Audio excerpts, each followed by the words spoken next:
Sustainable, define that for me. Sustainable?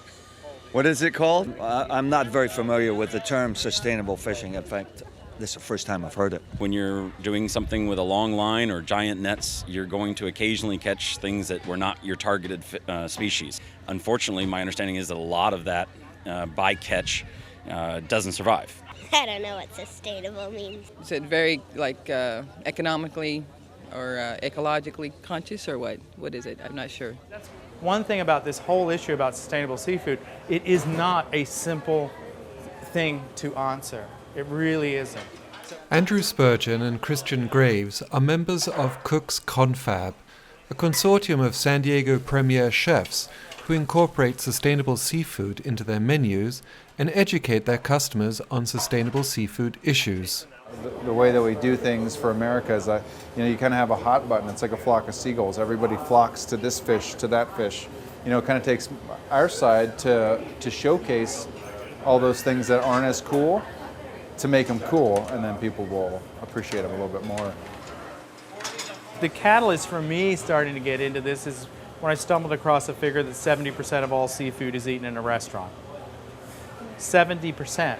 So, in a way, a chef is a gatekeeper. He or she can make a decision as to what they put on the plate.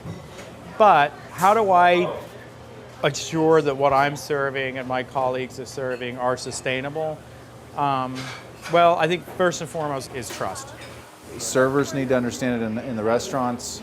Chefs need to understand it for purchasing and buying power. Sustainability is an all-encompassing thing. It's got to be good for everybody. It's got to be good for the consumer. It's got to be good for the chef. It's got to be good for the fisherman. The fish we eat today may have been caught by a foreign coastal fishery or even farmed. They may have been caught in one country and then processed in another. With the industry's globalization, as well as unregulated and pirate fishing in international waters, US fisheries and the ecosystem are constantly being challenged. But the United States continues to be a leader in scientific research and the development of sustainable fisheries and a healthy ecosystem with impacts extending beyond US waters. In 2001, after the discovery that one of the most endangered creatures, the leatherback sea turtle, foraged off the coast of California, Oregon, and Washington, the National Marine Fisheries Service implemented a large time and area closure to drift gillnet fishing off central and northern California in order to protect it. Its trans-Pacific migration back to natal beaches in Indonesia, where it mates and reproduces, is still, however, through deadly unregulated international waters. The thing is that your foreign vessels, which the majority of our fish is where we consume it, they don't have any regulations.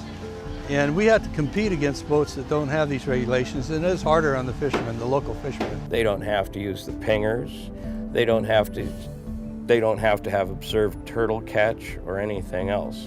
In the US, we have the cleanest fisheries in terms of bycatch anywhere in the world. We have the strictest regulations. We do not want to put our fishermen out of business and put them at a competitive disadvantage to foreign fisheries. Consumers should prefer to buy fisheries products that are caught by US fisheries because they have some assurance that the marine mammals and turtles and other elements of the ecosystem are protected, as well as the fish stocks. There's a demand for tuna, for swordfish. Some economic studies are raising questions about unintended consequences. The demand's still there. You import swordfish from other foreign places. Other than the carbon footprint of doing that, there's also the issue that these fisheries are largely unregulated. So in the end, you're killing more turtles. And it's the same turtles that are foraging in California waters that then migrate across international waters and to other sides of the Pacific and get caught in these less regulated fisheries to then import that product into the US. In 2008, NOAA introduced the Swordfish and Leatherback Use of Temperate Habitat initiative that promotes a closer working relationship between all parties to better understand interactions between the swordfish industry and leatherback turtle populations. Fishermen have the skills, the knowledge, and the expertise on a lot of these things, and scientists like myself and others in our agency, we're just turtle scientists. We need those partnerships to make our science work and make them relevant to the issues of management. With the recognition that barriers must be overcome in order to improve effective management and sustainable fishing, there comes a sense of optimism within the industry. My son's fishing with me now. He's 16 years old. He comes on my boat every year and fishes the whole summer. He loves it. He's good at it. And the way we fish, he'll be doing it with his life. That's what I hope we pass down to him. It's a renewable resource and it can be there forever if it's managed properly. It's not like oil, once it's pumped out of the ground, it's gone. This can be here forever if we take care of it.